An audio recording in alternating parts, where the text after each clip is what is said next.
We are back in Cospaces with our island survivors, and we are going to practice writing some dialogue. So let's see what these two have to say. Hi, I'm Jenny.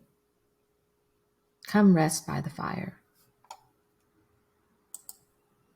Hello, I'm Pete. Good luck getting off this island. I've been here for years. It's not so bad. The crabs are nice. So notice that I can talk to both of these characters at the same time. There's no need for one to stop talking before the other one starts. And I can do that because these events are asynchronous.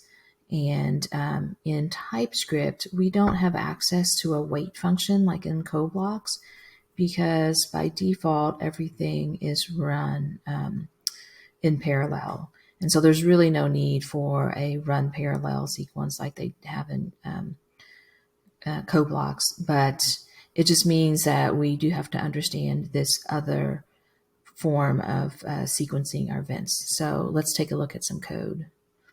Okay, we're going to start in lesson 1.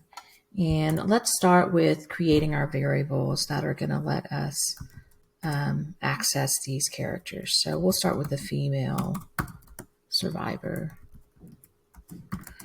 And we will go to her object menu and grab her get item.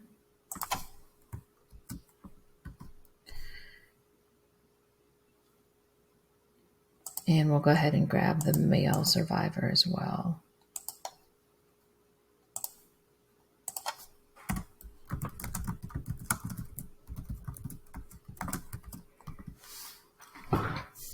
And I want to easily be able to change their names later on.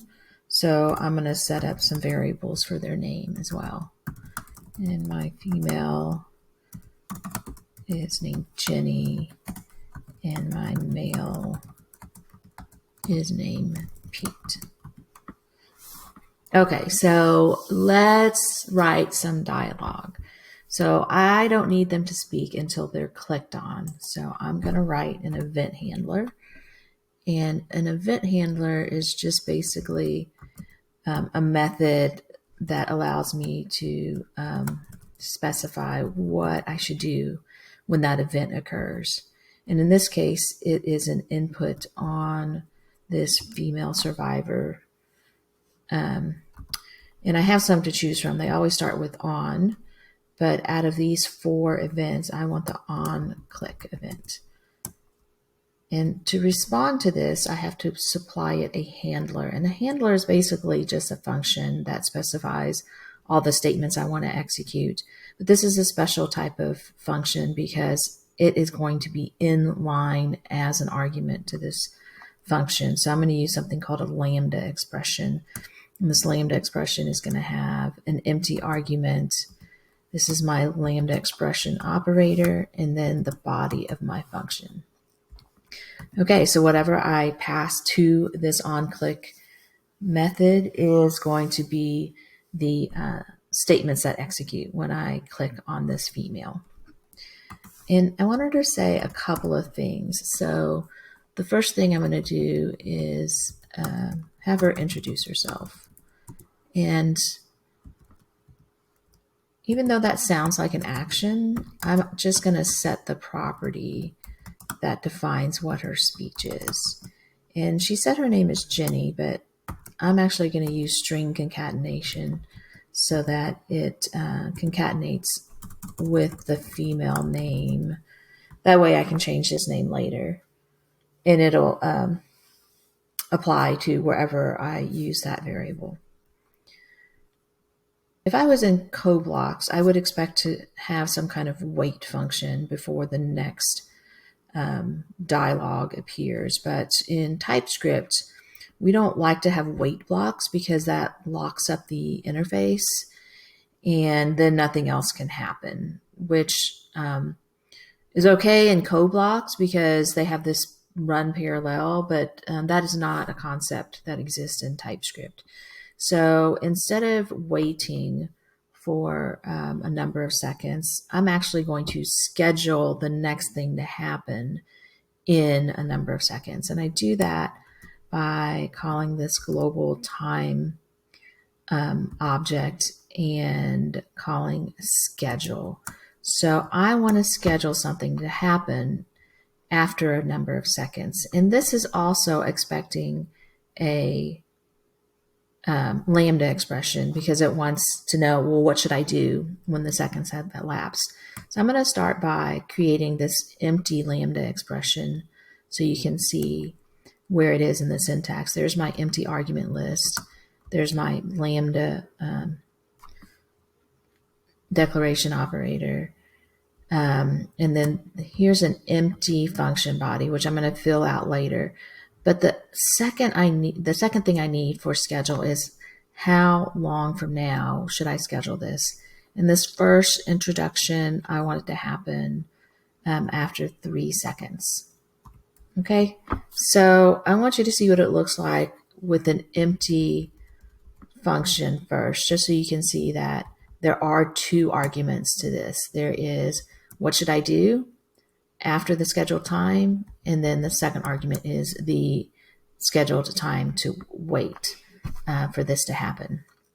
Okay, but this is a function, so it needs some statements, and so I'm going to press enter between these curly brackets, and then this was what will happen after I've waited 3 seconds. I'm going to change her speech to be her second dialogue that I have for her, which is come rest by the fire. And I could leave it at that, but I don't want her to say that forever. So I am going to create another scheduled wait so that in about 5 seconds, she will finish her second statement. And I'm going to come back and then indicate that by finishing her speech, I'm just going to set her speech to an empty string. Okay, so let's test that out. So right now, Pete's not saying anything. I haven't programmed him yet, but when I press on Jenny, hi, I'm Jenny, come rest by the fire. And it does wait that 5 seconds before the dialogue disappears.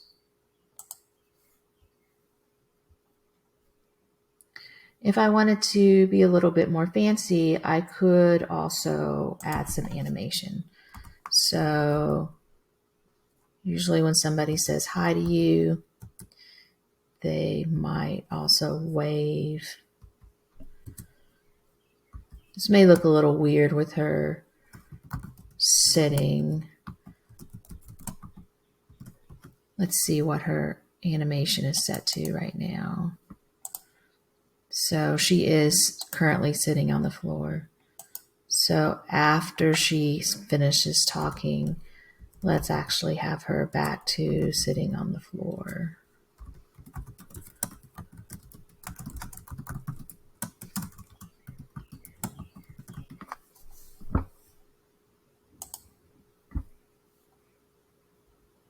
Okay, now when I click on her, she's going to wave and say hi.